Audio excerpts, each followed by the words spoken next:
Well, life is very interesting, and you just never know why or how certain people come into your lives. Isn't that true, JJ? Absolutely. And isn't it true also that our circumstances can change on a dime? Yeah. Well, sure. tonight is a very special Gut Wisdom night. For one thing, we've got a live audience. And on top of this is just not your grandfather's radio. And tonight we've got a true story about two of New York City's top doctors whose paths may never have crossed, even though they work at the same hospital. Well, I think what's even more interesting, isn't one of the physicians that's on the show your own doctor? Well, yes, JJ. Uh-huh. You never know Give it up. why you'll meet some people. So Dr. Jonathan Winston has known me since I'm 26 years old. So he's probably the first man that saw me in a gown, and it was blue. Ooh. And he's still my doctor and one of the best, as a matter of fact. Well, here's what I can tell you, listeners. If you want to hear an incredible story that brought two top doctors together and get some wisdoms for heart health, this is it tonight. And you'll want to stay tuned only on Gut Wisdom, because you know why, JJ? Radio that resonates? Well, no, think about it. We've got a doctor who had a critical situation, unexpected, and it could happen to any of us. Yeah. Could you imagine, have you ever had a situation where you kind of thought, uh-oh, I'm in big trouble? All the time. I'm married. Okay. Well, stay tuned. It's only on Gut Wisdom on WCBS Newsradio 880. We are live tonight, and we are ready to bring you the best in radio content and the best in life wisdoms. I'm Deirdre Koppelman here with your co-host, John Gassman, a.k.a. JG, and you're listening to Gut Wisdom on WCBS Newsradio 880. Joining us right now is Dr. Jonathan Winston, a highly respected, talented, brilliant, I can't say enough wonderful things about him. Well-known nephrologist, yes, that's a kidney doctor for some of us who may not need a nephrologist, with the Mount Sinai Medical Center. And I think our listeners are going to be very, very interested in what he has to say tonight, because of this story is shocking. From what you shared with me, I couldn't believe it. So share a little bit about how long you know Dr. Winston for. So here's a story inside a story and how we actually were able to get Dr. Winston here. So Dr. Winston has been my doctor since I was 26 years old. That was yesterday. That was yesterday, sure. So the fact that the two of us are sitting here together tonight in front of a live audience is amazing, okay? I agree. I'll try not to cry. I'm glad you're still here. So here's what's interesting, and here's why Dr. Winston is here tonight with us. About a year ago, I called to make an appointment with you for a checkup, and your office staff was a little sketchy, almost evasive. I said, hi, it's Deirdre Koppelman, ready to make my appointment with Dr. Winston. Well, he's not available. Okay. When will he be? You know, when's the next available appointment? We're not sure. We don't know when he's coming back. I've never had that anytime I've called the doctor's office. So when I heard we're not sure what time he's coming back, I panicked a little bit and they said, well, you can see Dr. XYZ. I said, well, I don't really want to see Dr. XYZ, but okay, I will. And I went. Fast forward a little bit, about a year later, right, this past October, I needed to get some pre-op clearance. Those listeners know that I had a little surgery a couple of months ago. So, of course, I want to get to see Dr. Winston. And I did. I got my appointment, which I was very happy about. I couldn't stalk you over the year to see if you were back or not. We were a little busy doing other things. And when you walked in, there I was in my gown, as usual. Ooh, and beautiful. It's 26 years, by the way. And I looked at you immediately and said, wow, are you okay? You lost a lot of weight. And your answer was? My answer should have been something like, I'm doing extremely well and I'm great. Right. But I hadn't been. Right. So why don't you tell us, you told me this incredible story, and I said, wow, I think other people can learn. And you said, I'd be happy to do that. So and this is where the story all begins. Yeah. So let's get a round of applause and a big welcome. Dr. Jonathan Winston.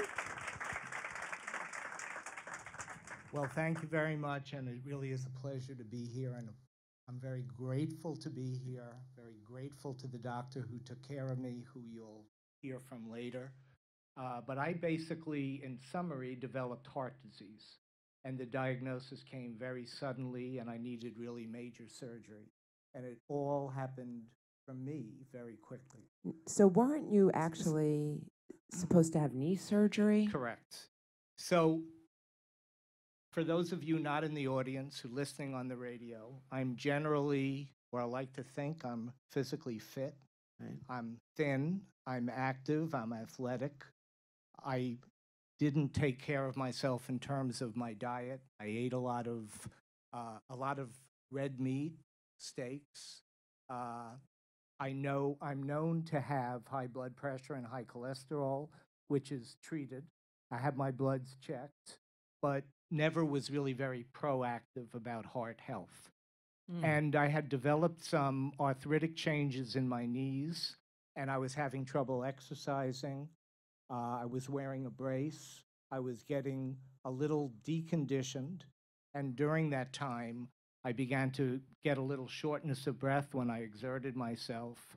But for whatever reason, which is deep psychological dysfunction, I chose to interpret that as being deconditioned and not as a warning sign of heart disease. So so we all do that, which means you have symptoms and you blame it on something else, right? Correct. So instead of a doctor Correct. with all of your knowledge saying this looks, Right. feels, smells, must be a duck, right? Whatever that goes. We do it too, and I did. And you did. Yes.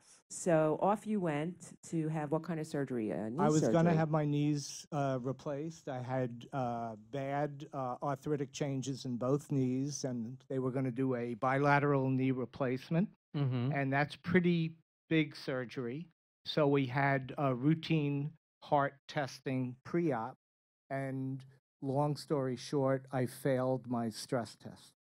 The one where you have to go on the treadmill? You get on a treadmill, It's and awful for test. me, they did an echocardiogram where they essentially do a sonogram of your heart, and they can look at blood flow, and they see the response to exercise. And I was doing very well. I was actually watching the doctors who were watching me, and they were Smiling. They were smiling. And then towards the end of the test, I saw them become a little more attentive to the screen and discussing amongst themselves. And because of my symptoms, I realized that we were seeing something. Learned something interesting about body language there. Well, Did you Facial see expressions. what they saw? No, or you I just didn't- saw them? I was aware of my exercise capacity because, like every type A person who's taken tests throughout college and medical school, I know how to prepare for a test. Right. So I was prepared for my stress test, and I was actually going to the gym, and I was. Were you? I was pushing You were myself. preparing for the test? He was gaming the system. I was convinced that I was deconditioned and that I could condition myself. I like this word, deconditioned. But how interesting, you as a physician, as a doctor, you know yourself. Right. I mean, we as regular laymen, what do we know? And we just push things off. But you, of all the people, should know better in some ways. And was that true? Which probably doesn't make you feel good, but we expect more. Yes, It's just from our part doctors. of, right? Don't you expect more from your doc? Like, they know everything. They know you could self-diagnose Never question the doctor, remember? Right, instead of all of us going on Google, so that we can all be our own doctors and look up every condition that we Don't think we do may it. have, right? Who does that here? Oh, God, right. Does anybody? Can I hear a clap? Okay. It's unanimous. We all Google. I will fast forward slightly and acknowledge that once the diagnosis was established, one of my first reactions was truly humiliation. Oh, no. Oh, yeah. Because I knew I should have known better. But you're a human. Aside from the shock and everything else that one has to do to deal with a new set of realities, New paradigm. I was a bit humiliated. Yeah, well, you shouldn't be because we're all human, and that's, Yeah. no different, right? It's- Humbling experience. Yeah. How many of us could say we've had Right. life experiences, even in business, right? Yeah. How many times a team is here when I've said, "Wow, how could I have made that decision? I should have known better." We're all like that. So, did you have a family history? Curious. I had a of heart- family history, yes. So I had, my father died relatively young, but of course, in the 1950s, well, he didn't die. He died in 1970, but adults coming of age in the 40s and 50s, 60s, if you had heart disease then, you died. Yeah. Right. So here's a question. I mean, what went through your mind when you realized you were in trouble? And, it happened so quickly. Did it help you being a doctor, or did it just make the circumstances worse because you started overthinking things? Well, I didn't really overthink. When the stress test was positive, my cardiologist told me, he used the term, we need to take a closer look. And I knew that meant there was something going on, and he wanted to do a more specific test, which is called a coronary angiogram. It's a special x-ray where they thread a catheter into the heart through one of the arteries in the system. They go up, thread it up into the coronary arteries, inject a contrast material, and that's the definitive test for coronary artery disease. Because it shows blockages? It shows or- blockages, Okay. correct. And it shows the anatomy of the coronary arteries. So I had that done a week later, or maybe a few days later. Yeah. And then the diagnosis was definitive. I had a occlusion, not a narrowing. I had an occlusion of one of the major arteries to the heart. So at that point in time, for coronary disease, we'll hear later, there are a couple of different approaches. You could put in a stent. The doctors at the time of the angiogram could literally open up that vessel and put a little stent in there, but they advised me to have a coronary bypass. They felt it would be better for me, it would be more durable, more definitive, and it was the right thing to do. And now the gift begins. They referred me to Dr. John Puskas, and they told me that we have someone in the Mount Sinai system who's truly a leader in the field in what's called minimally invasive coronary revascularization.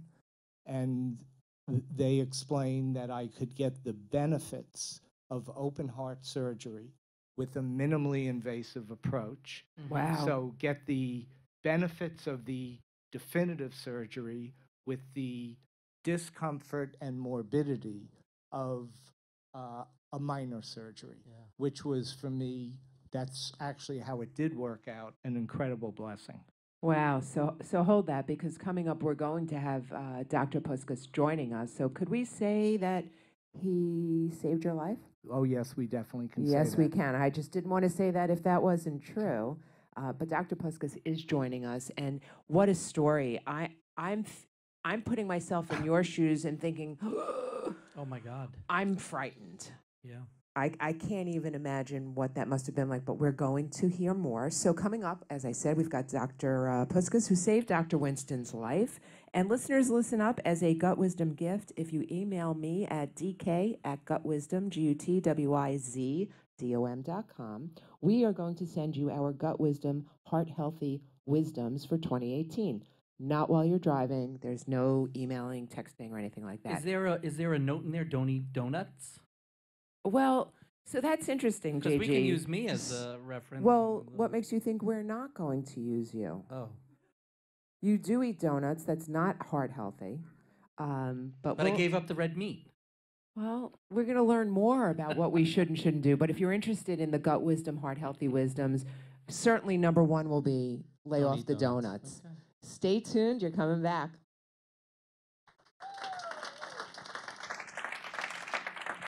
We are back, everyone, and one thing for sure, life has a funny way of throwing us a lot of curveballs, and often they're filled with big lessons for us. You know what I mean? Totally true, JG. Yeah, it doesn't matter how old you are, you're never too old to learn.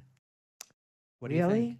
Yes, really. Do you believe that? I do believe. I'm I'm glad. JG, I will John Gassman, here, GutwiZdom, radio that resonates on WCBS. We are joined in studio with Deirdre Koppelman, the host, and we have a special live show that we're broadcasting, our very own show, every Heart Matters episode. Are we live? We are live. Live audience? So now we have all of these witnesses that will remind you, JG, that you're Don't eat never too donuts. old to learn. Oh, right. Okay. Okay. So joining us tonight are two of New York City's finest doctors, and they've got a ton of wisdoms for all of us to learn and live by. Absolutely. We've been chatting a little bit earlier with Dr. Jonathan Winston, nephrologist in the Mount Sinai medical system. Yeah. Is that the right proper? I believe it's Mount Sinai Health System. The Mount Sinai Health System, if everybody's listening, we've got it right. And here's what we've learned so far. So Dr. Winston, who's a physically fit, active guy, let's see, had some symptoms that he thought were, well, I am deconditioned, I think is the word, right? You're not feeling 100% fit. That is correct. That is correct. And so with further investigation, he was going to have some knee replacement, went for pre-op testing, and correct me if I'm wrong, Right. You're so far there. perfect. right? I'm visualizing the whole thing, and Yeah, he's but, taking but, the but one of stress the test. questions that has already come up is, what was a symptom that you had? Right. I was having some Share. shortness of breath when I was exerting myself. Uh-huh. And that's why I keep using the term deconditioned, Right. because people are short of breath if they're not in shape. So if you are not, you're not active, and then you go out and you try to shovel snow, or you run, or you exert yourself, you can get short of breath. It doesn't mean that you have heart disease. We should actually speak about shoveling snow Yeah. as precipitating a heart attack. But Yeah. shortness of breath with exertion is a sign of heart disease. Many people are short of breath, Right. and they have good hearts, Right. but they're deconditioned. It could be either It way. could be but either if way. you're short of breath, you should definitely see a doctor. And see a doctor. So here he is looking to have knee surgery, knee replacement surgery, fails the stress test. Correct. And lo and behold, ends up with a angiogram to see what's really going on here, and then gets introduced to who we have here tonight, Dr. John Puskas. Hello and welcome. Round of applause, Round everybody. of applause. So, did you save Dr. Winston's life? Well, I guess you could say that. So Talk about humble. humbleness. I get with dimples, no less. I guess you could say that. Okay, we're going to get into that. I want to learn about heart healthy wisdoms, but JG, I know you've got questions. Yeah, so one of my favorite questions, especially working with another doctor, because I work with a lot of professionals in my own field, and it's interesting working with them. How is it working, a doctor working with another doctor?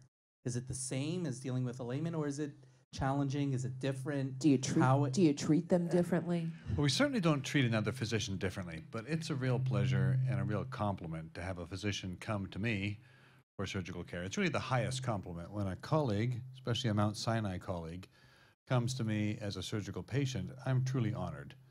And it makes the conversations very easy. We speak the same language. Yeah. Interesting. And what about for you, Dr. Winston? How do you now go from being Dr. Winston, To patient. not that you went any place, you're still Dr. Winston, but now you're a patient. It was a little complicated in the beginning. I want to add, my wife is a physician. Ah. So we both went and met Dr. Puskas, I believe it was the day after the angiogram. So everything was happening very quickly. We knew that I was going to need open heart surgery. We knew that there's a new procedure that would be a great opportunity if I were a candidate. And we also knew he was the leader in the field, literally the leader in the field. So we didn't really know what to expect in terms of his persona whether we were going to be, how we were going to be met. Was this going to be somebody who was very full of himself? Was this going to be the height of arrogance? Was this going to be a tough man? And it was as pleasurable and gratifying an interaction as I could have imagined. It was just pure professionalism, and it was just a pleasure from day one. And that's who you are. Right. Well, Speaking as a yes, patient that's who's right. been That to is who he Dr. is. Winston for 26 years, that's how you show up. You don't. You never showed up in any kind of an arrogant. I didn't know what to expect when I first met you. So, but now here you are as the patient. I just think it's unbelievable. I'm curious, Dr. Puskas, do doctors expect to be treated any differently? Do they expect more? Do they expect favors? Is there any special treatment afforded to a physician? There really is no special treatment afforded. I mean, we provide the same care to everybody who comes in the door. Yeah. But the conversations are different. We can discuss Well, you can't BS medical him. problems in right? really more detail. We don't BS anybody. Well, no, but there's a way. Well, I didn't mean BS. In other words, Being speculative, I we mean, can't say in those layman, words. like there's layman terms that the two Right. of you can communicate with that I would know what you were talking about. So, and you have to actually speak That language. that No, language. and medical school is a language course. You learn about 6,000 words that other people don't know. Right. Literally. Whew. And how many do you use? No, I'm just kidding. 5,998. So, Dr. Winston, how did this experience, and we'll get into wisdoms in heart health because we need them because it's scary and real. Did this experience change the way you work with with patients? I mean, I never noticed. We've always had a great relation. It's always been great and hello. But quick, 15 minutes. Have a great day. well, it definitely changed. It changed my life in many ways. It changed my professional view of what my role is, of how I can help people. And I don't know if I've ever told Dr. Puskas. I think I did. But I walked into his office again. For most patients, they would be in the same situation I was in. I walked into his office, and I was sitting there, and we were just having greetings, and I'm saying to myself, my knees are shot. I'm going to need a knee replacement. And now I'm in the cardiothoracic surgeon's office because I have coronary disease. And I'm just watching myself tick away. I go, gee, I'm really old and I'm tired, and it's happening very quickly. And I don't know if he sensed it or I think he did. He just actually showed me the angiogram, showed me the anatomy, told me what he could do. And then he looked at me and he goes, and you're a perfect candidate for this procedure. You're young, you're productive, you've got a life, and we're going to get you back on your feet right away. And I just cheered up, and I go, this guy is the greatest. And all of a sudden, I realized the power that a positive attitude has on patients' sense of themselves and well-being. And it was such a potent approach. And I walked out, and I looked at my wife. I go, if I didn't even need the surgery, I'd probably sign up. He made me, he did such a good job. But that has stuck with me to this day. I realize in one brief encounter how you can really change someone's view of themselves, reinforce the positive, and really help to heal someone. It was very powerful, and I'm very appreciative. I'm trying not to cry. Here's some tissues. So, question.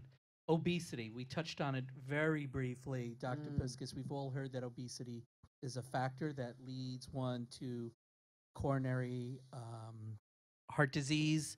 I've heard stories about, there was a book written, Running. I won't say the author's name because he's since deceased, but he ran quite a bit and he died running. And I was reading even the other day, and we talked about this, shoveling snow. Right. I mean, I hear about skinny, healthy people that die because of coronary heart disease. Right. We expect that it's the obese people, Yeah. people that don't eat well, people that smoke, all the bad things. And yet, I'm sorry, I've seen heavy people who smoke live a very long life, and I've seen skinny people who are on the Yeah. treadmill croak. Why? True. Help us. So there's a formula, an equation that leads to coronary disease, but we don't know all of the factors in the formula. Is this like AX squared plus BX plus it's C like, equals like 0? algebra, but we don't know Yeah. the coefficients, and the coefficients are a little Oh. different for each patient. So some of the elements in the formula include obesity. That's an obvious one. You can see it. Right. Smoking is the other one. Those two together are probably the most important avoidable, correctable causes of coronary artery disease. Mm-hmm. But there are others that are invisible. We can't tell looking at you, although I'll bet you Dr. Winston could tell if you were very hypertensive, if you had a very high blood pressure, he'd probably pick out some of the subtle signs. Mm-hmm. But for most people, hypertension and high cholesterol are invisible. So wait one So second. these are things you have to get tested. The hypertension, I don't know if everybody here in the live audience is aware. They just changed what the values are for hypertension. It used to be 140 over 90 or 130 over 80, 90 rather, was borderline hypertension, or they changed it from 140 over. What is it now? Well, the exact number is less important than Interesting. getting it under control. And frankly, it's the diastolic number, the number, the denominator, that's the most important one. You want that to be less than 85 for sure, preferably less bottom than number. 80. Okay. But knowing your numbers is one of the themes of the American Heart Association. It's one of the themes for the Go Red month of February, which is Mm-hmm. Valentine's Day. Go Red for women, heart health, Right. Yes. which is another important message for your listeners. Yeah. Dr. Winston's a man, and it's true that men get coronary disease and die of it sometimes, but so do women. Yeah. And cardiovascular disease is the number one killer of women, not just Wow. number one killer of men. Are you listening? So yes, breast cancer is important, and those other female-specific diseases are important. They're very important. Yeah. But the number one killer of women is coronary artery disease. It's heart disease. So if you're not overweight and you don't smoke and Don't drink either. you're not necessarily checking your blood pressure on a regular basis, I mean, if you're a healthy, fit person, you probably don't have a blood pressure cuff at home, right? So it's a once-a-year thing. You need to go to your doctor. You need to have your blood pressure checked. You need to know what that number is. Write it down. Mhm. Know what your cholesterol is. Those are the two. And of course, the diabetes is a third thing, a blood test for sugar. Right. There are a lot of people, especially those who might be a little pleasantly plump, early diabetes, maybe I just didn't a wanna couple of look your too many way. trips to the Dunkin' Donuts. Krispy Kreme. Krispy Kreme, yeah, you can't beat Krispy Kreme, except that it goes straight to your arteries. Moment on the lips, a lifetime on the hips, they say. So, blood sugar, blood pressure, and blood cholesterol, those are the invisible things that Interesting. really make a difference. The smoking and the obesity are obvious. We can see those. Mm-hmm. And whether we can affect them, whether we have the motivation, the discipline, the help Yes. to accomplish those changes is a different matter, but they are obvious. So here's a question from somebody in our live audience, and when we come back from a break shortly, we're going to take more questions from our listeners. How often is it safe to eat red meat?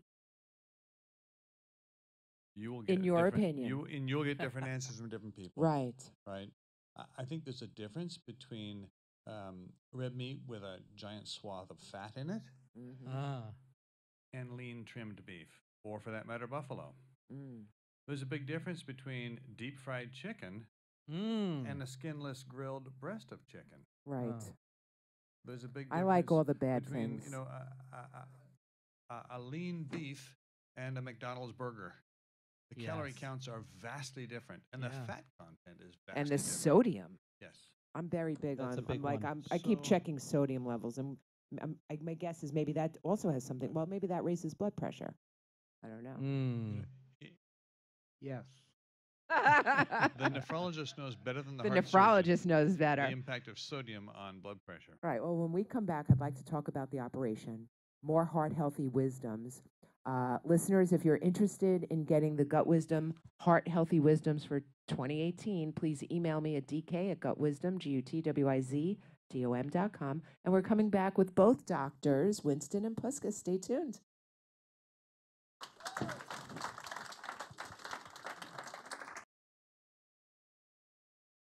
Tonight we are recording our Every Heart Matters live event. That means we have a live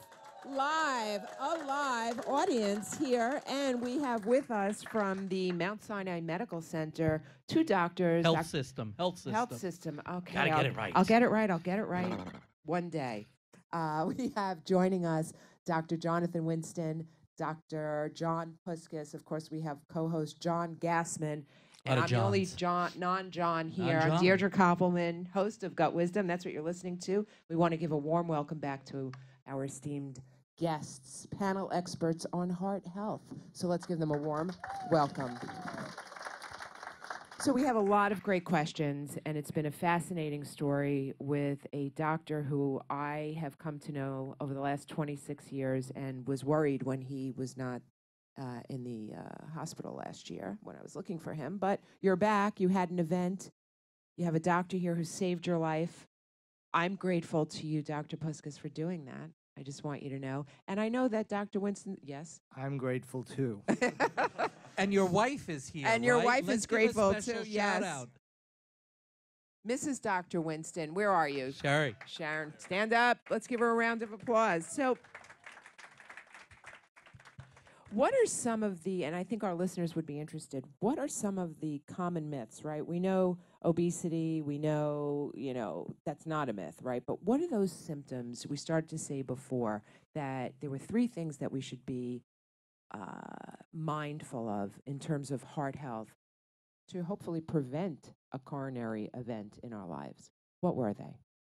Well, we talked about monitoring blood pressure, Right. blood sugar, especially for diabetic patients, and cholesterol, blood cholesterol. So Yeah. those 3 blood tests are the 3 key invisible ingredients that go into that equation that produces coronary artery disease. The other 2 obvious ones, very visible ones, are Yes. obesity and smoking. And those are the first 2 to attack because they are the ones that are most amenable to just deciding not to smoke. Right.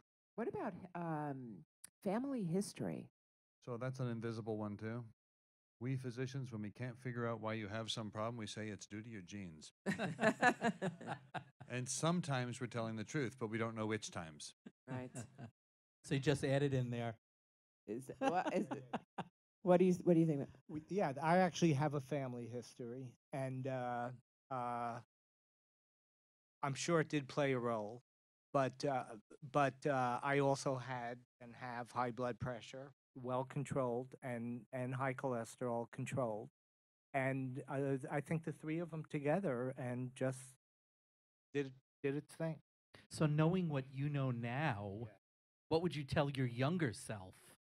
Well, I would tell my younger self or anybody who's younger, I would say exactly what Dr. Puskas is saying. I would say everyone goes to doctors. You should go to a doctor. You should go to a doctor. And there are risk factors for heart disease. You should take those risk factors very seriously, because if you can prevent heart disease, you're doing a lot better than if you have to treat it. Now, I was extremely lucky, and I'm thankful every day that my treatment worked out so well. I'm doing great. Well, But here's if I could have prevented it, right. I would have been better off. Well, here's a question, and it actually came from somebody in our audience tonight. Had you not gone to have a stress test because you wanted to have knee surgery, and so this is where his cardiac issue was discovered, Dr. Winston, what would have happened if that was not discovered by Well, failing a stress test? The particular pattern of blockages that Dr. Winston had falls in the category of what we call the widowmaker. Ooh. So there's a particularly important artery that comes down the front wall of the heart. It's called the left anterior descending artery, or LAD. And his blockage was about 99% at the beginning point of that artery. Wow. So if climbing the stairs or exerting himself or just resting or even sleeping, that becomes blocked. The last little clot forms on that and blocks it. That could cause a heart attack that would cause a heart attack. Hmm. Whether he would survive that heart attack or not is a matter of speculation. Wow.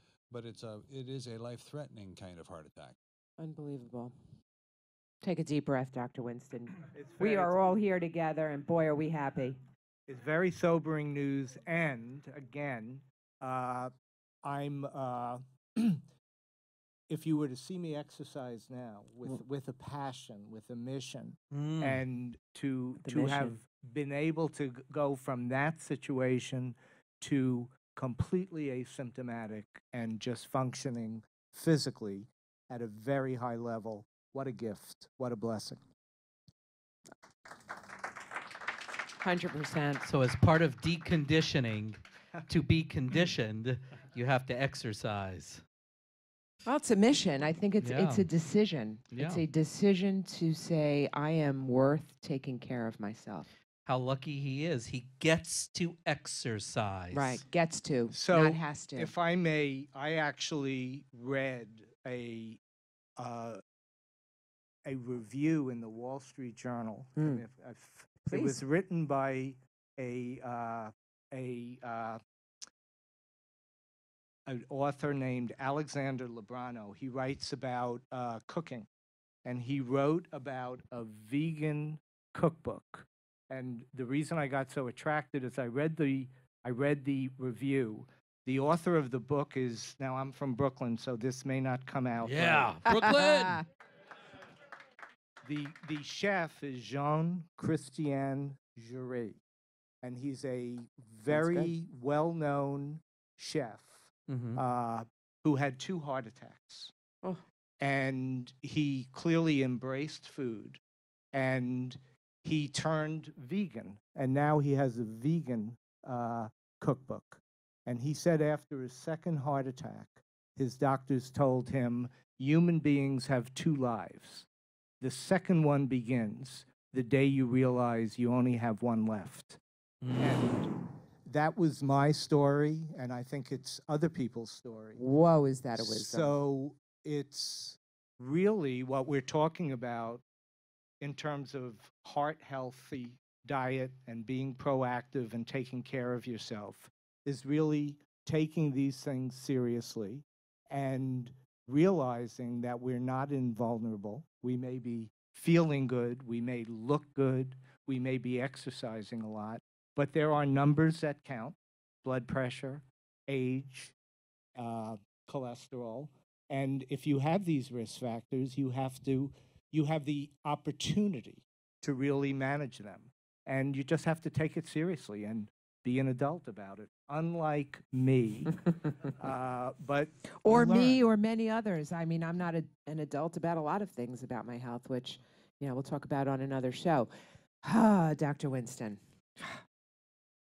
Here's a couple of questions because we want to get these heart-healthy wisdoms. We've got a live audience. Live audience, you still there? All right. So we've got a couple of questions. How often should we check our blood pressure?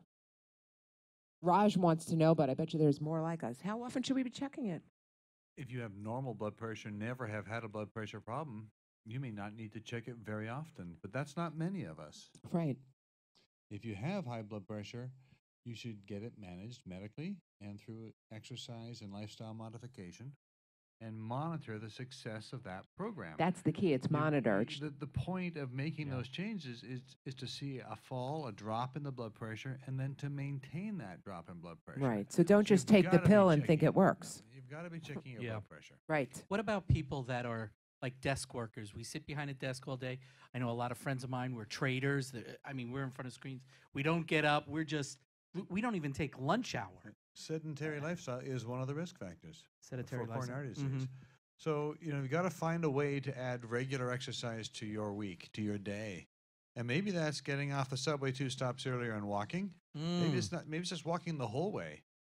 20 blocks is only 1 mile. Yeah. It's not that far. Right. You could walk to and from work a mile. You could ride a city bike. I wonder if that, There are ways to exercise on a regular basis that you can somehow cram into your busy day. I hope Tim Sheld is listening carefully. Here's another question from a listener and somebody here tonight. how often should a healthy 64-year-old woman who exercises just moderately have a stress test? Now, we could talk about health insurance on another show, but why wouldn't a stress test be a part of just your normal at a certain age? If you can't pass a stress test, that to me is the fastest, easiest route to we have a problem here. Well, everybody who's being cleared for a surgical procedure, as Dr. Winston was Sure. for his knees, will have a stress test to be cleared to have that operation. Anyone with risk factors, and we've identified a list of those risk factors, age being an important one, Yeah. is eligible to have a stress test as part of their checkup. Yeah. Now, different insurance plans will reimburse different numbers of stress tests. Mm-hmm. If I were 64 years old and had a significant risk factor for coronary disease, I'd like to get one every year. Right. Yeah, And if I had to pay a copay to get that, I certainly would. absolutely. Yeah. Do you have a question? I do. When it comes to cholesterol, I know a lot of people, they talk about, oh, I have very high cholesterol, and they eat the most healthy food. I mean, no meat, just all green vegetables. But meanwhile, they still have high cholesterol. So how much of a factor is that as it relates to coronary heart disease? The cholesterol has been very clearly linked to the onset and the continuation or progression of coronary artery disease. Diet is one of the factors that we have in our disposal or at our disposal to modify our blood cholesterol levels, but medication is another, and many people are on statin drugs now. Yes. There are a variety of different statin drugs. They are actually surprisingly effective, and they're useful both before you have a heart attack and after you have a heart attack, and they do reduce the risk of having adverse events like heart attack or Yeah. stroke. So statin medications are a key part of preventing coronary disease for lots of patients. I have a question about the procedure that you performed. So it was minimally Right. invasive. To me, that means it's laparoscopic. Right, so what is coronary bypass surgery? Let's talk about that very briefly. Yeah. Coronary bypass surgery is really fancy plumbing. Ha. All right, so there's a black pipe. It's an Roto-rooter. artery. Well, that's a different kind of plumbing. Okay. Instead of rooting out the pipe, what we do is we give you another set of pipes. So imagine a blocked artery. Mm-hmm. We take another blood vessel from somewhere else in the body and we attach it around the blockage. That becomes a detour or bypass for the blood to get to the heart and provide the working muscle of the heart with the oxygen and nutrients that it needs. Mm-hmm. That detour or bypass is why we call it a bypass operation. Right. And we typically do one for each of the blocked arteries. The standard or traditional way of doing that is to open the breastbone, the sternum, from top to bottom, and that's a pretty big incision. It's major open surgery. And frankly, about 200,000 patients a year in this country have that operation, and the vast majority of them do just fine. But it's a big operation, and there's some getting over that that's required. Mm-hmm. There's a recovery that's challenging for some patients. Mm-hmm. The minimally invasive approach we do actually with a robot, a special device that allows me to insert through 3 incisions less than a centimeter wide between the ribs, long, narrow instruments, and then I sit at a console with my head and hands and feet inside the console, and I see inside the chest, high definition 3D vision, and what is on my hands and what I do with my feet is transmitted to the instruments inside the chest, and we're able to harvest that artery and then sew it to the front wall artery of the heart without opening the breastbone at all. And that speeds recovery. Dr. Winston was home in 3 days.